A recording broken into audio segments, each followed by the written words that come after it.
itu diputuskan oleh hakim pengadilan, maka dia kan ada masa iddah.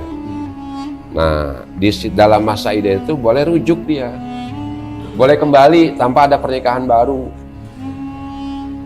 Kecuali kalau sudah lebih dari 3 bulan 10 hari lah ibaratnya, sudah lebih dari 3 kali suci, harus ada akad baru, nikah lagi, nikah ulang. Halo Sobat Terbang, dimanapun kalian berada, salam hangat, salam sejahtera untuk kita semuanya. Perkenalkan, dalam episode podcast kali ini Anda akan ditemani oleh saya selaku salah satu penyuluh KB di Kota Tangerang, Richie Karisma. Selamat datang pada episode hari ini. Di podcast kali ini kita akan membahas seputar dunia bidang pengendalian kependudukan. Dan untuk terus mengikuti informasi terkini, saya harap Sobat Terbang semua dapat memfollow di YouTube kami di DP3 AP2KB Kota Tangerang, atau untuk terus menyimak kegiatan-kegiatan apa saja yang telah kita lakukan.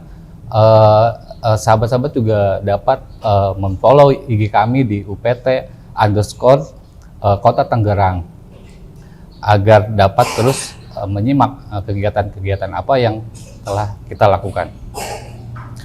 Hari ini kita akan membahas materi tentang pasangan calon pengantin. Lalu apa gitu, misalnya kenapa dibahas pasangan calon pengantin? Apa sih hubungannya dengan stunting? Mari kita simak. Dan langsung saja kita perkenalkan narasumber dari Kemenag ya, dengan Bapak Saadih selaku perwakilan dari Kemenag Kota Tangerang. Selamat siang Kak, terima kasih telah hadir, telah berkenan dalam acara kali ini. Mudah-mudahan apa yang kita bahas nanti dapat memberikan atau meningkatkan pemahaman kita khususnya dalam hal bimbingan perkawinan ya Pak. Baiklah Pak, di sini ada sedikit diskusi ya, beberapa pertanyaan mungkin banyak yang ditanyakan oleh kawan-kawan Sobat Terbang, tentunya dalam kaitannya dalam hal pernikahan ya Pak ya. Yang pertama Pak, kenapa sih program bimbingan perkawinan ini sangat strategis Pak, terutama dalam faktor determinan timbulnya stunting gitu. Baik, terima kasih. Saya belum kenalan dulu. Oh iya, siap. Manggilnya Mas apa? Richie Pak, Richie Karis Pak. Richie. Iya. Richie. Iya. Bismillahirrahmanirrahim. Assalamualaikum warahmatullahi wabarakatuh. Waalaikumsalam. Alhamdulillah, wassalatu wassalamu ala rasulillah Sayyidina Muhammad ibn Abdillah wa ala alihi wa sahbihi mawalah wa la hawla wa la quwata illa billah. Baik, sahabat terbang, saya mengucapkan terima kasih kepada Mas Riki bahwa di Kementerian Agama ini ada unit terdepan Kementerian Agama adalah Kantor Urusan Agama, Mas Riki. Kita rutin mengadakan Suscatin, itu kepanjangan dari kursus calon pengantin, dan ini sepekan satu kali kita adakan. Biasanya di KUA kecamatan itu dilaksanakan pada hari Selasa atau hari Rabu. Untuk kita di sini Kota Tangerang, Kementerian Agama Kota Tangerang maksud saya, dilaksanakan setiap hari Selasa dari jam 9 sampai dengan jam 12. Namun ada beberapa kendala yang sampai dengan saat ini catin ini, maksud saya calon pengantin, di tengah-tengah kesibukannya kerja, biasanya dia tidak bisa mengikuti secara full karena memang di pekerjaannya tanda petik ada yang mengizinkan, ada yang tidak mengizinkan. Tapi alhamdulillah untuk Suscatin yang diselenggarakan oleh Kementerian Agama dalam hal ini kantor urusan agama kecamatan berjalan dengan sebagaimana mestinya. Nah, kemudian apa sih fungsinya atau kenapa sih perlu diadakan Suscatin dalam rangka mendukung program stunting yang diselenggarakan oleh Dinas DP3AP2 AP2 KB. KB. Ini memang terlalu panjang, jadi agak sulit saya menyebutnya untuk dinas yang satu ini. Di antaranya isu-isu strategis kursus calon pengantin adalah mengenalkan bagaimana orang atau seseorang yang mau menikah, dia sudah mempersiapkan segala sesuatunya, baik dalam mental maupun spiritualnya. Nah, kita mengacu untuk perkawinan ini pada Undang-Undang Nomor 1 Tahun 74 tentang perkawinan. Yumto PP Nomor 9 Tahun 1975 tentang pelaksanaan Undang-Undang Nomor 1 Tahun 1974 tentang perkawinan. Bahwa sekarang malah ada undang-undang yang terbaru, itu Undang-Undang Nomor 19 Tahun 2019 tentang batas usia perkawinan. Nah, di undang-undang ini calon pengantin pria dan calon pengantin wanita itu adalah usianya 19 tahun, Mas Kiki. Oh, 19 tahun. Iya. Kenapa dibatasin seperti ini? Karena memang dari Undang-Undang Nomor 1 Tahun 74 itu ada perubahan di Undang-Undang Nomor 19 Tahun 2019 tentang perkawinan. Di Undang-Undang Nomor 1 Tahun 74 itu untuk perempuan usianya minimal tuh 16 tahun. 16 tahun. Untuk laki-laki itu usianya minimal 19 tahun. Nah, di Undang-Undang Nomor 19 Tahun 2019 ini semuanya sama. Baik calon pengantin laki-laki maupun calon pengantin perempuan itu usianya sama, yaitu 19 tahun. Nah, kemudian isu-isu strategis bahwa di dalam perkawinan ini banyak hal yang perlu dipersiapkan. Sebagaimana saya bilang tadi, ada persiapan mental, diantaranya kesiapan. Dan pemerintah sendiri sudah ada program LC-MIL itu kan? LC-MIL, ya betul. Iya, elektronik. Ya, siap nikah dan hamil. Siap nikah dan hamil. Nah, ini secara psikologis, tentunya ketika orang menentukan untuk menikah, ini banyak hal yang perlu diperhatikan. Mungkin diantaranya biasanya kan seseorang ketika memutuskan dia untuk menikah, itu mungkin banyak pilihan, apalagi di zaman sekarang ini yang informasi sangat mudah didapat. Bisa jadi kenal lewat WA, ya kan? Bisa jadi kenal lewat sosial media lainnya, semudah itu. Sedangkan untuk melaksanakan sebuah perkawinan dalam hal ini adalah bahtera rumah tangga, itu tidak segampang itu. Banyak hal yang mesti dilalui. Nah, di kantor urusan agama ini sebetulnya ada dua program sebetulnya yang biasa kita lakukan rutin per minggu, itu per satu pekan, itu namanya kursus calon pengantin. Ada lagi yang namanya BIMWIN. BIMWIN itu bimbingan calon pengantin. Nah, untuk kursus calon pengantin itu rutin kita laksanakan setiap hari Selasa, dan ada sebagian KUA yang melaksanakan di hari Rabu. Adapun bimbingan calon pengantin itu kita nunggu anggaran dari kementerian, dalam hal ini adalah bidang URAIS, dan ini skupannya lebih besar. Kalau Suscatin yang dilaksanakan tadi itu di tiap hari Selasa atau hari Rabu, itu biasanya pengantin pertama kita periksa pencatatan berkas-berkas pencatatan nikah yang dari kelurahan itu N1 kita padukan atau kita satukan dengan ijazah, kemudian dengan akte kelahiran, kemudian dengan kartu keluarga, nama, kemudian tempat tanggal lahir sesuai enggak.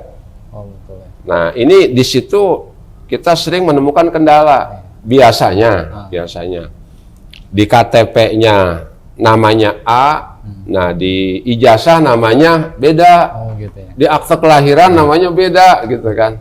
Nah, ini barangkali sahabat-sahabat di dinas kependudukan barangkali agar lebih bersinergi, karena memang kan KTP itu produknya produk di Sucapil ya. Iya, kemudian kartu keluarga. Iya, betul. Sedangkan ijazah itu produknya produk Diknas, iya, ya kan. Kemudian buku nikah, iya, itu produknya kita Kementerian Agama. Dan ini dalam pencatatan sering ditemukan ada ketidaksesuaian, gitu. Itu ya. Nah, kemudian itu dalam hal pemeriksaan berkas. Nah, kemudian setelah berkas kita periksa, mereka nanti kita bimbing, kita masukkan ke ruangan. Nah, di sini di KUA itu Mas Riki atau? Iya, Ricci, Pak. Ricci, ya. Gitu ya. Jadi selain ada penghulu, juga ada penyuluh. Iya. Dan mereka ini bersinergi memberikan bekal pada calon pengantin, terutama yang menyangkut tentang ketahanan keluarga, kemudian tentang gizi, gitu kan, kemudian tentang keuangan keluarga dan lain sebagainya. Itu saya rasa ini takut melebar ya pembicaraan saya, barangkali belum pas. Saya kembalikan kepada Mas Riki ini biar lebih mengomentari mana yang mau kita lebih gali lagi. Oke, baik. Apakah dalam hal pencatatannya ataukah dalam hal bagaimana nanti ketika mereka mengarungi bahtera rumah tangga. Baik, Pak. Terima kasih, Pak ya. Tadi kan telah disebutkan sama Bapak yang memang ketika orang yang ingin menikah itu kan harus dilakukan bimbingan ya, Pak ya. Nah, dalam bimbingan perkawinan itu kan nanti ada beberapa materi yang mungkin disampaikan oleh pihak KUA itu sendiri, Pak.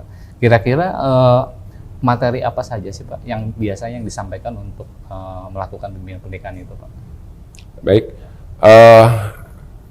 kalau saya dalam pelaksanaannya itu, pertama mereka dikenalkan dengan Undang-Undang Nomor 1 Tahun 74 tentang perkawinan. Apa sih tujuan perkawinan itu apa? Iya. Gitu.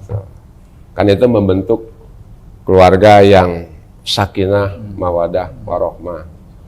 Nah, kemudian juga materi baca tulis Al-Quran. Jadi mereka kita kenalkan untuk membaca Al-Quran. Sampai sejauh mana dan lain sebagainya. Kemudian juga mereka dikenalkan tentang program-program dari dinas lainnya seperti pencegahan stunting yang terkait pada gizi buruk dan lain sebagainya dan lain sebagainya. Kemudian juga terkait kepada yang tadi saya sebutkan itu ketahanan keluarga, karena kita ini ada program namanya Pusaka Sakinah. Pusaka Sakinah. Iya. Oh, iya. Kemudian ada juga keluarga Sakinah, ada keluarga Sakinah 1, Sakinah 2, Sakinah 3 dan seterusnya. Dan sebetulnya kita di Kementerian Agama ini kalau kita bersinergi ya banyak hal yang bisa kita lakukan sebetulnya untuk meningkatkan istilahnya program stunting ini. Banyak sebetulnya. Kesehatan. Iya. Pelayanan kesehatan sendiri itu kita dalam kursus calon pengantin atau bimbingan calon pengantin itu kita bekerja sama dengan puskesmas. Iya. Itu kan ada suntik apa tuh? Saya lupa. Nyebutnya itu agak malu saya. Ya, tetanus apa gitu. Itu kita melibatkan dari puskesmas. Kemudian juga kita melibatkan dari masyarakat yang ahli dalam bidangnya. Kalau misalnya dari keuangan, ya kita mengundang orang yang ahli dalam bidang perbankan. Dan alhamdulillah ada beberapa teman penyuluh yang kebetulan juga dia dosen di salah satu perguruan tinggi. Itu dia bisa memberikan materi tentang pemberdayaan keuangan keluarga dan lain sebagainya dan lain sebagainya. Jadi menurut saya kalau program yang ada di Kementerian Agama, kemudian dengan di Kementerian Kesehatan, kemudian di dinas lain sebagainya, ya dalam hal ketahanan keluarga ini banyak hal yang kita lakukan. Ada sedikit hal yang menarik yang sampai sekarang ini kalau saya tuh mengistilahkannya itu wujuduhu ka'adamihi. Ada tapi seperti tidak ada. Itu apa? Itu BP4, Badan Penasihatan Pembinaan Pelestarian Perkawinan. Itu sangat luar biasa kalau ini bisa kita berdayakan. Nah, barangkali kita juga kan ada di Kementerian Agama itu ada namanya Kampung Zakat, kemudian lewat Basnas. Itu kalau kita berdayakan luar biasa untuk meningkatkan ekonomi umat, apalagi rumah tangga yang ya istilahnya yang sumur jagung, yang rentan dengan permasalahan mereka, dan itu mesti kita lebih bersinergi lagi lah. Bab kenyataan yang kita hadapi di lapangan itu kenapa nggak bisa ikut Suscatin, kenapa nggak bisa ikut Bimbin? Saya nggak dapat izin Pak dari perusahaan. Nah tentunya kita melibatkan juga dinas ketenagakerjaan dan lain sebagainya. Jadi materi-materi yang kita berikan dalam kursus calon pengantin atau bimbingan calon pengantin ini banyak. Seperti ya kalau dalam keagamaan mereka kita kasih bagaimana baca tulis Al-Quran, bagaimana fikih munakahat, hak dan kewajiban suami istri dan lain sebagainya. Kemudian juga kita berikan tentang kesehatan, bagaimana nanti calon-calon ibu baru ketika melahirkan, ketika menyusui anak dan lain sebagainya, terkait kepada gizi dan lain sebagainya, terkait kepada keuangan keluarga dan lain sebagainya. Apalagi sekarang ini lagi marak judi online. Tentu sangat berpengaruh. Berpengaruh ya. Sangat berpengaruh kepada pasangan suami istri. Gitu. Yang jelas dalam hal bimbingan calon pengantin ini secara teknis minimal ketika mereka selesai ikut bimbingan calon pengantin itu ya kita ajarkan bagaimana ijab kabul gitu kan dalam hal fikih munakahat dan lain sebagainya. Karena kan walaupun kata-katanya sederhana, saya terima nikah dan kawinnya Neng Markonah binti Pulan dengan mas kawin tersebut tunai gitu kan. Itu mereka yang baru akan menikah ya mempunyai dampak psikologis tertentu. Kadang-kadang nggak beres-beres bacanya dan lain sebagainya. Jadi banyak hal yang kita lakukan yang jelas dari fikih munakahat, kemudian juga dari kesehatan, dari lain-lainnya banyak kita sampaikan. Oke. Baik Pak, tadi kan kita sudah membahas terkait materi ya. Mungkin ada bimbingan, ada penyuluhan juga, dan kebetulan memang sekarang katanya sudah bersinergi ya dengan BKKBN. Karena penyuluh KB juga sering diundang itu ke KUA di masing-masing kecamatan kan ya, untuk melakukan bimbingan juga ya. Iya, saya lupa, jadi karena kan walaupun bagaimana di situ kita melindungi ya, melindungi hak-hak perempuan, hak istri, kemudian perlindungan anak dan lain sebagainya. Tentunya BKKBN dalam hal ini ikut serta dalam bimbingan calon pengantin. Yeah. Nah, di antaranya mereka juga memberikan penyuluhan. Ya, sebab yang kita laksanakan ini itu tadi kita ada dua program, ada yang namanya Suscatin. Ini non anggaran. Suscatin ini, nggak ada anggaran. Jadi swadaya dari KUA masing-masing. Adapun BIMWIN, bimbingan calon pengantin, ini ada anggarannya. Oh, ada. Makanya ketika di BIMWIN ini, itu setoran masyarakat yang 600.000 itu diantaranya adalah mendukung program bimbingan calon pengantin. Nah, di situ banyak keterlibatan dari masyarakat. Di antaranya dari BKKBN, kemudian dari kesehatan puskesmas, kemudian dari tokoh masyarakat seperti MUI kecamatan gitu kan. Kemudian dari dinas-dinas terkait lainnya, itu kita undang di situ. Nah Pak, kalau di KUA itu sendiri ada nggak sih tes sebelum menikah itu Pak? Ada ya Pak? Ada.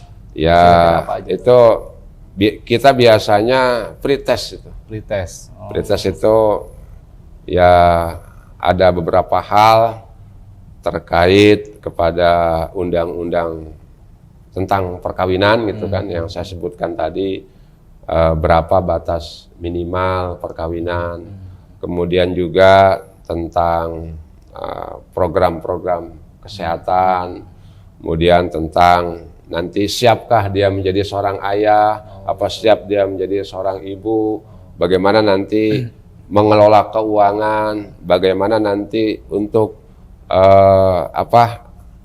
ketika dia hamil gitu kan, untuk memeriksakan kehamilannya ke posyandu terdekat, puskesmas dan lain sebagainya. Dan juga bagaimana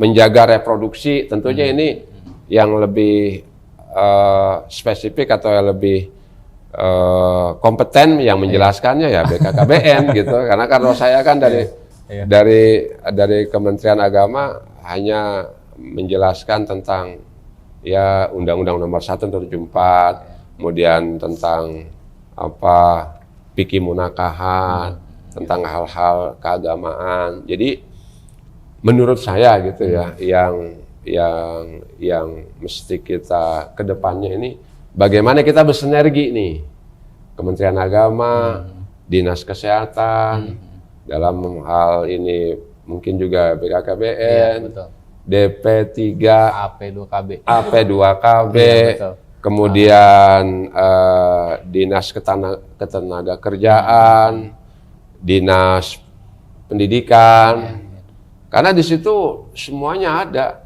Apalagi kalau sampai nanti ke kasus KDART itu, ada juga. Ya kan, itu bisa melibatkan TNI Polri.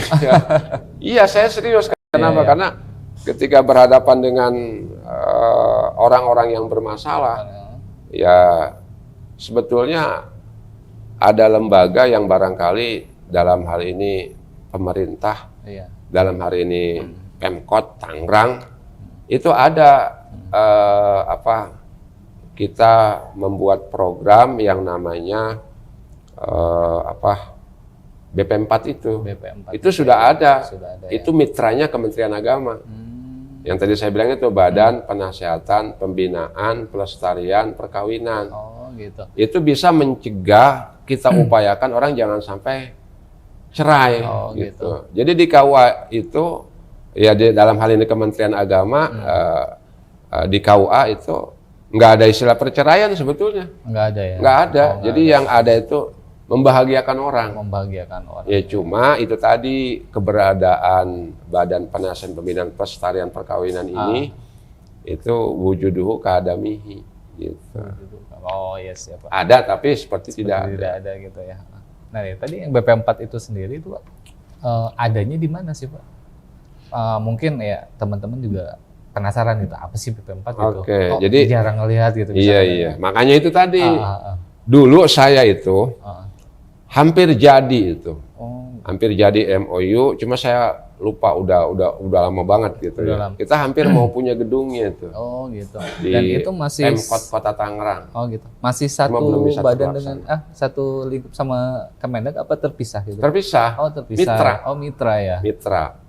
Oh, Jadi BP4 ini ada di tingkat kecamatan, tingkat kecamatan. ada di tingkat kabupaten kota, Oh, ada di tingkat provinsi, provinsi juga dan ada juga ya, Pak? ada di tingkat pusat. Pusat juga ada. Oh, Gitu. siap, baik, Pak. Tujuannya apa di situ? Membantu masyarakat yang mempunyai masalah. Oh. Ya tentunya ini banyak melibatkan di situ, banyak instansi yang masuk ke situ Banyak sebetulnya. instansi juga, ya, siap. Bisa jadi Kementerian Agama masuk ke situ. Masuk juga ya. Bisa dari Kementerian Kesehatan masuk dari ke situ. Bisa dari Oh. Dinas DP3 AP2KB Bisa juga. bisa masuk ke situ. Oh, jadi intinya gak mitra tapi gabungan di dalamnya Gabungan gitu. itu sebetulnya Oh, iya, iya. punya masyarakat. Itu kalau diberdayakan luar biasa. Kenapa? Oh, gitu ya. Ya karena rata-rata ya apalagi di zaman sekarang orang itu ya karena emang nikah itu harus dimudahkan. Menikahnya mah ya istilahnya apa ya mudah gitu kan. Mudah ya. Tapi mempertahankan pernikahan, mempertahankan keluarga itu Iya. banyak hal Banyak hal ya. yang perlu dibantu oleh siap. pemerintah dalam hal ini. Apalagi sekarang banyak perceraian karena kasus judul itu kan. Judul itu ya, apalagi Iya. makin marak nih sekarang. Nah itu pasnya itu kalau BP4 kita fungsikan itu bisa bisa, menekan gitu ya, bisa, Pak ya. bisa, Oke. bisa bersinergi di antara lembaga. Iya. Baik Pak. Tadi kan kita ngomongin pernikahan itu tuh. Nah mungkin ada teman-teman yang mendengar kayak penasaran gitu. Ada yang mungkin ada yang belum tahu juga gitu. Kira-kira ada syarat apa aja sih untuk melakukan pernikahan gitu? Atau mungkin SOP-nya seperti apa gitu bagi orang-orang yang ingin melaksanakan pernikahan tadi itu Pak? Baik, baik Mas Riki ya. Iya. Jadi syarat-syarat pernikahan itu diantaranya usia 19 tahun. 19 ya, baik. Jadi bagaimana yang usianya di bawah 19 tahun? Oh, nah kadang ada juga kan Pak ya. Ada karena hal-hal apa tertentu gitu. benar. Dia belum 19 tahun. Tapi Tapi pengen nikah sudah gitu. Tapi sudah apa istilahnya keadaannya harus dia menikah. Iya. Itu bisa Karena dia faktor tinggal keadaan ya. datang ke pengadilan agama Langsung bisa. minta dispensasi nikah. Oh, bisa ya Pak ya? Bisa. Oke, bisa. Untuk yang di bawah 19 tahun. Oke, baik. Karena emang Undang-Undang Nomor 1 Tahun 1974 itu kan dulunya itu 16 tahun untuk perempuan. Pokoknya Ya. undang-undang terbaru gitu Pak ya. Iya, Baik. Nomor 16 tahun 2019. Gini, jadi syarat-syaratnya pertama itu dia mesti dapat surat keterangan untuk menikah yang dikenal dengan N1 dari kelurahan. Gitu. Itu syaratnya. Tentunya untuk SOP-nya dulu barangkali saya jelaskan. Iya, untuk SOP. Jadi untuk SOP-nya pasangan calon pengantin ini datang ke RT RW untuk minta surat pengantar untuk nikah. Nah, nanti RT dan RW itu membuatkan surat pengantar yang ditujukan ke kelurahan masing-masing sesuai KTP masing-masing. Kalau yang satu KTP-nya Sukasari misal, ya dia ngurus apa surat keterangan untuk menikahnya di kelurahan Sukasari. Kalau yang satunya lagi pasangannya orang Bogor gitu ya, ya dia kelurahan sana ngurusnya. Di sana Pak ya. Ya N1. Tentunya ketika dia sudah mendapatkan surat pengantar dari RT atau RW, dia mempersiapkan fotokopi KTP, kartu keluarga, fotokopi KTP orang tua, fotokopi KTP ayah ibu ya maksud saya. Kalau emang ayah ibunya sudah tidak ada, sudah meninggal ya dia bisa fotokopi KTP wali. Oh, wali juga bisa ya. Iyalah, karena kan yang menikahkan itu sebetulnya wali. Kalau di KUA itu cuma tugasnya pencatatan saja. Gitu. Kemudian fotokopi ijazah, fotokopi akte kelahiran, kemudian surat keterangan belum menikah, kemudian pas foto, ya backgroundnya biru langit 2x3 sebanyak 4 lembar dan 4 kali 6 itu 2 lembar masing-masing. Nah kemudian untuk status nih biasanya yang rawan nih status. Kalau status belum kawin, jejaka perjaka nggak ada masalah. Nggak ada masalah Pak ya. Nah ini yang status janda duda. Oh janda duda. Iya itu harus ada sertifikat dari pengadilannya gitu kan. Iya.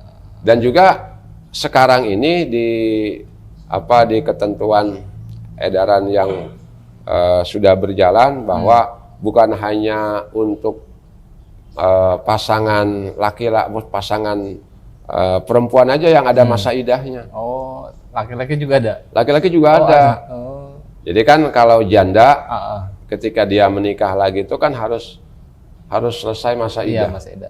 Minimal berapa bulan Pak? Sebetulnya itu kalau dalam bahasa fikihnya itu salah satu kuru gitu. 3 kali menstruasi. 3 kali menstruasi itu ketika dia sudah bercerai. Mempunyai ketetapan hukum bercerai. Oh, gitu. Cerainya cerai di pengadilan. Cerai pengadilan ya. Bukan cerai di surat pernyataan. Oh iya. Jadi ketika dia sudah ditetapkan dia menjadi janda, dia berapa kali mennya nih? Men sekali, men 2 kali, men 3 kali. Salah satu kuru itu istilah 3 kali suci. Oh, 3 kali. Nah kadang-kadang kita itu 100 hari gitu kan. Kalau dihitung hari 100 hari gitu ya. Ya sebetulnya bukan dihitung hari. Istilahnya gimana ya? Rata-rata kan orang kalau nikah kalau haid itu kan sebulan sekali. Sebulan sekali ya. Iya. Sebulan sekali. Kemudian 2 bulan, kemudian 3 bulan. Itu kan berarti kurang lebih 90 hari itu. Karena dia mennya rata per bulan. Iya, betul. Nah, tambah udah ketika dia sudah dinyatakan selesai masa idah, sebetulnya ketentuan 3 bulan 10 hari itu nggak ada sebetulnya. Oh, nggak ada ya. Yang paten itu 3 kali suci. 3 kali suci. Head bersih, head bersih, head bersih. Boleh dia menikah lagi. Iya. Kenapa sampai seperti itu? Agar dalam kandungan itu tidak ada janin gitu. Makanya ketika dia menikah dengan suami yang baru, itu berarti suami yang lama udah nggak ada, udah kosong gitu kan. Ya. Yang ada aturan itu 4 bulan 10 hari. Oh, 4 bulan 10 hari. Iya, itu untuk janda yang suaminya meninggal. Yang meninggal. Oh. Iya, ya janda kan? Iya, janda. Iya, yang suaminya meninggal itu 4 bulan 10 hari kalau hitungan hari. Nah, kalau untuk yang normal, yang bercerai hidup, ya, kadang-kadang dipukul rata 100 hari gitu kan ya. Oh gitu ya.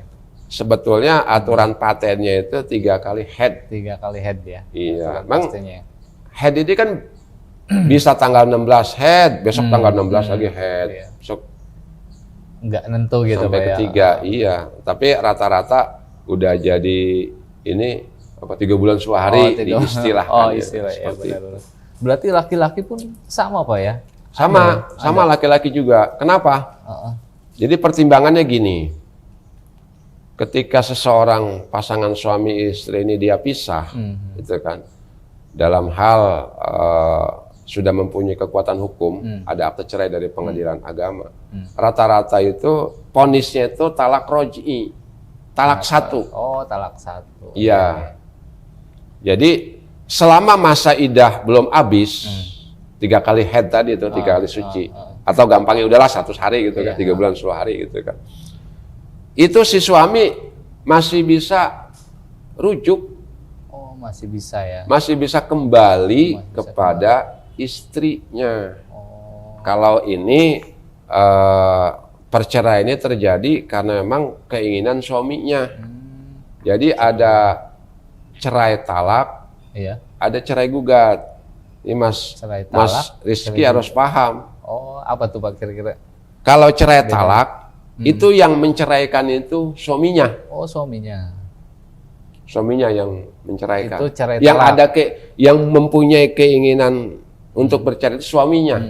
Itu namanya cerai talak. Iya. Nah, ketika itu diputuskan oleh hakim pengadilan, maka dia kan ada masa iddah. Nah, di dalam masa iddah itu boleh rujuk dia. Boleh kembali tanpa ada pernikahan baru. Gitu. Kecuali kalau sudah lebih dari 3 bulan 10 hari lah ibaratnya, sudah lebih dari 3 kali suci, harus ada akad baru. Nikah lagi, nikah ulang. Tapi kalau masih masa iddah, dia boleh kembali dengan bahasa, maafkan saya, rojak tuki, saya kembali kepadamu. Ya udah jadi suami istri lagi. Nah, sekarang kenapa kok ada masa iddah juga buat suami? Kalau di waktu itu si suami tadi kan sama istrinya masih dalam masa iddah, dia nikah lagi sama orang lain, kemudian dia bisa balik lagi. Bisa ya. Artinya dia punya istri 2 tuh. Makanya kita dari Kementerian Agama membuat surat edaran untuk suami juga diselesaikan dulu lah masa iddah istrinya. Sebetulnya bukan masa iddah suami sih. Menunggu selesaikan dulu masa iddah istrinya, udah 3 kali suci, dia juga udah boleh menikah dengan orang lain. Nah, baru di situ suami juga dipersilakan untuk nyari istri yang baru. Nah, itu cerai talak. Yang kedua cerai gugat. Cerai gugat. Kalau cerai gugat itu istri yang menceraikan suami. Istri yang menceraikan suami ya. Namanya talak tebus. Talak tebus. Iya, dia lapor ke pengadilan agama, udah nggak nyaman lagi sama suaminya, maka dia melakukan gugatan perceraian. Mau suaminya datang, mau suaminya nggak, nanti diputus per stek gitu kalau di pengadilan. Nah itu nggak ada talak roji itu, bukan talak roji. Misalnya nih udah putus nih, udah terjadi perceraian karena cerai gugat. 1 hari kemudian suaminya dia balik lagi, harus ada akad baru. Akad baru ya? Iya, karena nggak ada rujuk. Nyiapin mas kawin lagi, panggil wali lagi. Jadi ngulang lagi. Ngulang lagi, itu bedanya kalau cerai talak dengan cerai gugat. Jadi kalau cerai gugat itu istri yang seolah-olah istri yang menceraikan suami gitu. Seolah-olah gitu. Jadi namanya cerai gugat. Oke, baik.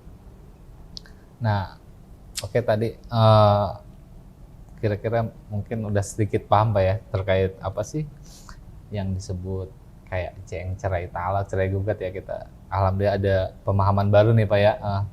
Dan selanjutnya mungkin KUA kan punya fungsi besar nih Pak ya dalam sektor pembangunan nih Pak ya. Nah, yang saya ingin tanyakan, sumbangan dari Kementerian Agama itu kaitannya dalam stunting itu apa kira-kira Pak? Kaitannya dalam hal sektor pembangunan gitu Pak. Ya, terima kasih. Mas Rizky. Iya, boleh. Rizky apa Riki? Ricci ya. Namanya susah banget panggilan. Oke, nggak apa-apa. Panggilan biasanya siapa? Panggilan biasanya Ricci Pak. Ricci. Ricci, ya agak boleh. susah nih Ricci. Ya. Okay, biasanya kan Rizky gitu ya. Rizky juga nggak apa-apa. Rizky. Iya. Jadi gini, sumbangan Kementerian Agama dalam membantu atau ikut serta dalam program stunting. Iya, terutama dalam pencegahan stunting. Ya, dalam pencegahan stunting itu sebetulnya sudah sangat banyak sekali. Banyak ya Pak ya? Iya, diantaranya ketika kita memberikan bimbingan atau kursus calon pengantin itu, kita kan di situ kita sampaikan juga tentang kesiapan mental, ya, kesiapan mental ketika mereka sudah menikah, barangkali ada perbedaan cara pandang, perbedaan pendapatan, perbedaan penghasilan dan lain sebagainya.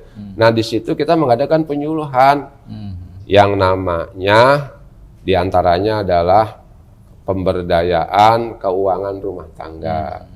Kan kalau mereka sudah kita berikan bagaimana cara mengatur rumah tangga, keuangan rumah tangga maksud saya, nanti ada pengaruhnya kan.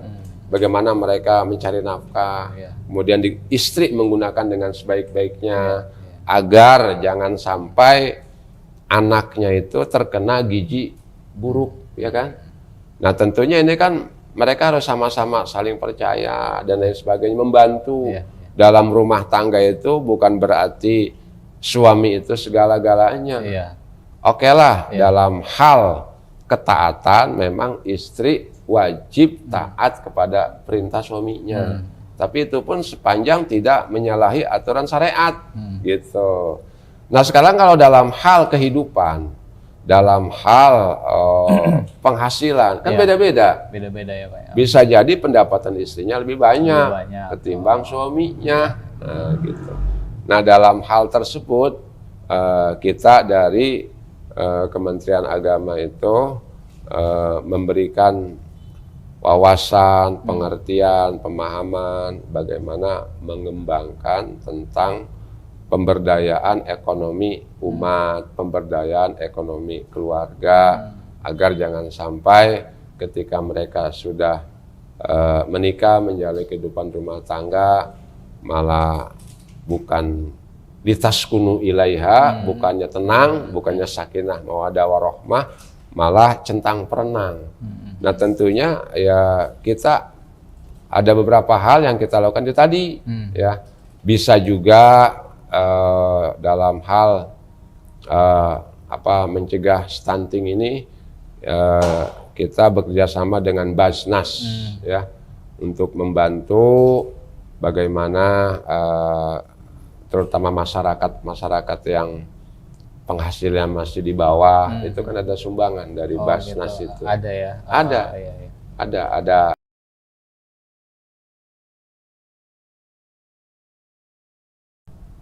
Istilah pemerintah ini terus bersinergi membangun istilah kampung zakat, kemudian juga kampung wakaf, ya, kota wakaf, itu ada program di kita di Kementerian Agama. Ini luar biasa. Untuk kedepannya pengentasan kemiskinan, terutama ya mendukung program pemerintah dalam hal penurunan stunting. Baik Pak, berhubung memang kita mendekati akhir acara ya, nggak kerasin ya udah berapa menit lalu Pak. Kira-kira ada nggak Pak pesan-pesan yang ingin disampaikan oleh Sobat Terbang di sini terkait apa gitu ya, yang ada hubungannya dengan KUA gitu tuh? Atau mungkin hal-hal yang lain yang ingin Bapak sampaikan untuk Sobat Terbang, kira-kira apa saja Pak? Ya, baik sahabat-sahabat terbang, yang mudah-mudahan dirahmati Allah Subhanahu wa Ta'ala, dalam mengarungi kehidupan rumah tangga tentunya harus dipersiapkan berbagai hal, diantaranya kita mengacu kepada Undang-Undang Nomor 16 Tahun 2019 gitu, tentang usia pernikahan. Itu batas minimal. Batas minimal 19 tahun, baik untuk calon pengantin laki-laki juga untuk calon pengantin perempuan. Kemudian yang kedua, selain kesiapan mental juga kesiapan spiritual. Dalam hal ini barangkali hal-hal yang menyangkut kasih sayang, menyangkut kewajiban suami istri, menyangkut tentang kehidupan berumah tangga, ini harus benar-benar terus belajar, dan jangan sampai apa istilahnya putus di tengah jalan. Jadi maksud saya belajar kenapa? Banyak bertanya. Banyak bertanya ke berbagai hal. Dalam hal barangkali kesehatan ya bertanya kepada dokter gitu. Dalam hal spiritual banyak nanya atau apa istilahnya ngaji gitu kan ya. Jadi jangan sibuk dengan usaha nyari nafkah siang malam gitu. Sementara spiritualnya nggak diisi. Jadi perlu guru. Ya kan banyak para tokoh masyarakat, ada para ustadz, para kiai, majelis taklim, itu bisa difungsikan. Kalau memang nggak bisa ya barangkali ustadznya yang dipanggil ke rumah, ngobrol, ngopi bareng. Saya rasa ustadz sangat berkenan banget tuh. Ya bentuk komunitas, misalnya komunitas ada 10 orang, ada 15 orang, kumpul tuh yang keluarga baru gitu kan di rumahnya sambil ngopi dan lain sebagainya. Nanti bagaimana menyangkut hal-hal program keluarga ke depan dan lain sebagainya. Jadi kesiapan mental spiritual ini sangat dibutuhkan agar generasi bangsa lebih berkualitas. Ini dibangun oleh keluarga-keluarga kecil, keluarga-keluarga yang akan menikah. Dan yang kedua juga yang selanjutnya itu jangan sungkan untuk datang ke KUA kecamatan, karena di sana ada namanya BP4 tadi. Kalau ditemukan masalah, misal masalah A, B, C dan lain sebagainya, ini kadang-kadang datang ke KUA mau nikah doang. Iya, padahal kantor urusan agama itu milik semuanya, bahkan bisa jadi milik semua umat gitu. Kita akan memberikan lewat BP4 tadi penasihatan, penasihatan pembinaan perusahaan perkawinan. Karena kita belum punya gedungnya. Barangkali kalau udah punya gedungnya kita bisa melibatkan semua instansi tukang di situ, ya. Bisa melibatkan BKKBN, bisa melibatkan DP3AP2KB, bisa melibatkan Kementerian Agama, bisa melibatkan perbankan barangkali kita ngobrol bareng nanti bagaimana nih masyarakat Kota Tangerang ke depannya agar jangan pada cerai gitu kan, yang ekonominya di bawah sehingga terkena stunting gitu kan, gizi buruk. Bagaimana kita bantu, itu luar biasa. Oke Pak, baiklah.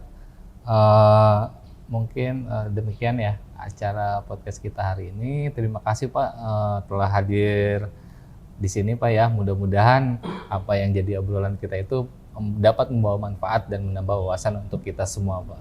Terima kasih Pak. Ya sahabat terbang sekalian, saya juga mohon maaf. Terima kasih atas segala perhatian dan mohon maaf atas segala kekurangan. Usikum an nafsi bitaqwallah. Wassalamualaikum warahmatullahi wabarakatuh. Waalaikumsalam warahmatullahi wabarakatuh.